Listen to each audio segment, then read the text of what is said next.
New York میں اقوام متحدہ ہیڈ کوارٹرز کے سامنے بھارت کے خلاف زبردست احتجاجی مظاہرہ کیا گیا، جس میں کشمیریوں اور سکھوں کی بڑی تعداد نے بھرپور شرکت کی۔ بھارتی جنگی جنون اور انتہا پسندی کے خلاف امریکہ میں بھی صدائے احتجاج بلند ہونے لگی۔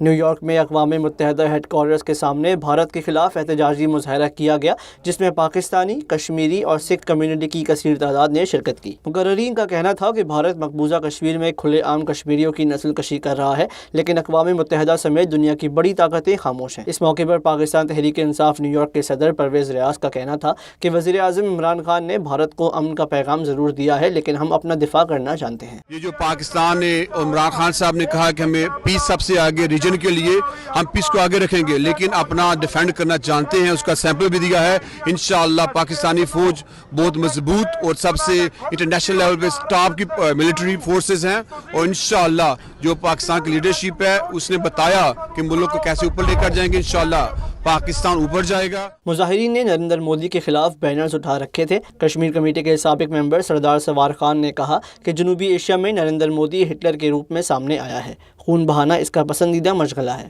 کشمیر سے، پاکستان سے اور سکھ بھائی مل کر احتجاج کر رہے ہیں بھارتی عزائم کے خلاف، اور مودی سرکار نے جو پاکستان پر جنگ کے جو سائے منڈلا رہے ہیں اس کے خلاف ہم احتجاج کر رہے ہیں۔ مقررین نے بھارت کے 2 لڑاکا طیارے گرانے پر پاک فوج اور عمران حکومت کو شاندار الفاظ میں خراج تحسین پیش کرتے ہوئے کہا کہ پاکستان کے شاہینوں نے بھارت کو اس کا اصلی چہرہ دکھا دیا ہے۔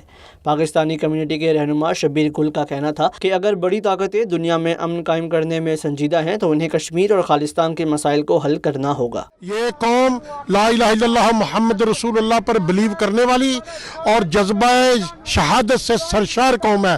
یہ نہ کبھی کسی کے آگے جھکی ہے اور نہ جھکے گی۔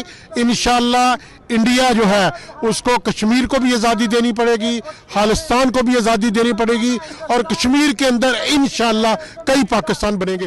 مظاہرین نے اقوام متحدہ کے سامنے احتجاج کے بعد مینہٹن میں بھارتی کمیشن کے سامنے بھی احتجاجی مظاہرہ کیا۔ سکھ رہنماؤں نے کہا کہ کشمیری اور سکھ ریفرینڈم چاہتے ہیں، جنگ نہیں۔ پنجاب دا حل آزادی دے نال آ، کشمیر دا حل آزادی دے نال آ۔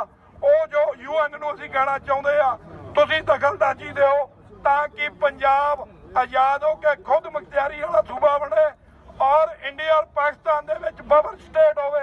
کدے بھی کوئی جنگی حالات بننا تا او پنجاب او خالصتان ایک ودیا رول ادا کر سکدا ہے۔ مظاہرین نے کہا کہ کشمیر اور خالصتان کی تحریکیں حق خود ارادیت حاصل کرنے تک جاری رہیں گی۔ مظاہرین نے کشمیر بنے گا پاکستان اور پنجاب بنے گا خالصتان کے نعرے بھی لگائے۔